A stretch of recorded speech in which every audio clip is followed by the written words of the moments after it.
ओम नमो नारायणाय नमः। नमस्कार दर्शकों, आप सभी का हमारे YouTube चैनल आर्ची की आराधना में स्वागत है।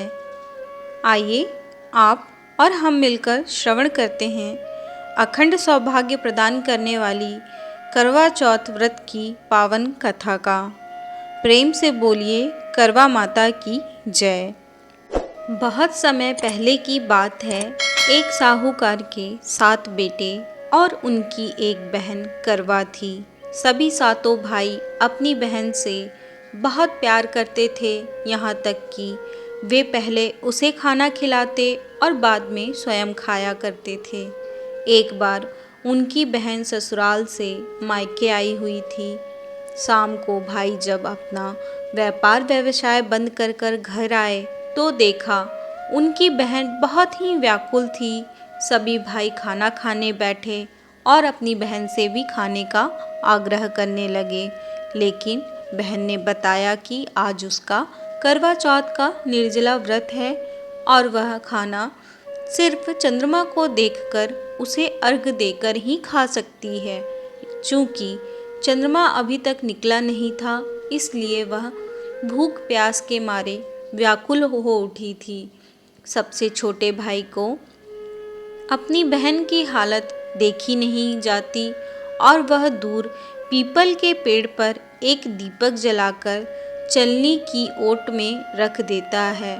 दूर से देखने पर वह ऐसा प्रतीत होता है कि जैसे चतुर्थी का चांद उदित हो रहा हो। इसके बाद भाई अपनी बहन को बताता है कि चांद निकल आया है, तुम उसे अर्घ देने के बाद भोजन कर सकती हो। बहन खुशी के मारे सीढ़ियों पर चढ़कर चांद को देखती है, उसे अर्घ देकर खाना खाने बैठ जाती है। वह पहला टुकड़ा मुंह में डालती है तो उसे छींक आ जाती है। जब दूसरा टुकड़ा डालती है तो उसमें बाल निकल आता है और जैसे ही तीसरा टुकड़ा मुंह में डालने की कोशिश करती है तो उसकी पति की मृत्यु का समाचार उसे मिलता है। वह बौखला जाती है। उसकी भाभी उसे सच्चाई से अवगत कराती है कि उसके साथ ऐसा क्यों हुआ। करवा चौथ का व्रत गलत तरीके से टूटने के कारण देवता उससे नाराज हो गए हैं और उन्होंने ऐसा किया है। सच्चाई जानने के बाद करवा निश्चित करती है कि वह अपने पति का अंतिम संस्कार नहीं होने देगी और अपने सतीत्व से उन्हें पुनर्जीवन दिलाकर रहेगी। वह पूरे 1 साल तक अपने पति के शव के पास बैठी रहती है, उसकी देखभाल करती है। उसके ऊपर उगने वाले सुई नुमा घास को वह एकत्रित करती जाती है। 1 साल बाद फिर करवा चौथ का दिन आता है। उसकी सभी भाभियाँ करवा चौथ का व्रत रखती हैं। जब भाभियाँ उससे आशीर्वाद लेने आती है तो वह प्रत्येक भाभी से यम सुई ले लो, पीर सुई दे दो, मुझे भी अपनी जैसी सुहागिन बना दो, ऐसा आग्रह करती है। लेकिन हर बार भाभी उसे अगली भाभी से आग्रह करने का कह चली जाती है। इस प्रकार जब छठे नंबर की भाभी आती है तो करवा उससे भी यही बात दोहराती है।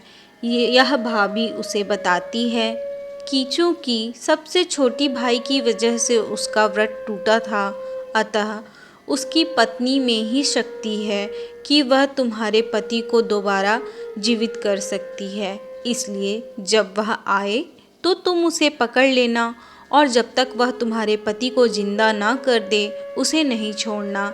ऐसा कहकर वह चली जाती है। सबसे अंत में छोटी भाभी आती हैं। करवा उनसे भी सुहागिन बनने का आग्रह करती है, लेकिन वह टाल मटोल करने लगती है। इसे देख करवा उन्हें जोर से पकड़ लेती है और अपने सुहाग को जिंदा करने के लिए कहती है।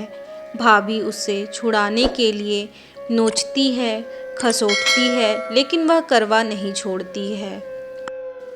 अंत में उसकी तपस्या को देख उसकी भाभी पसीज जाती है और अपनी छोटी उंगली को चीरकर उसमें से अमृत उसके पति के मुंह में डाल देती है।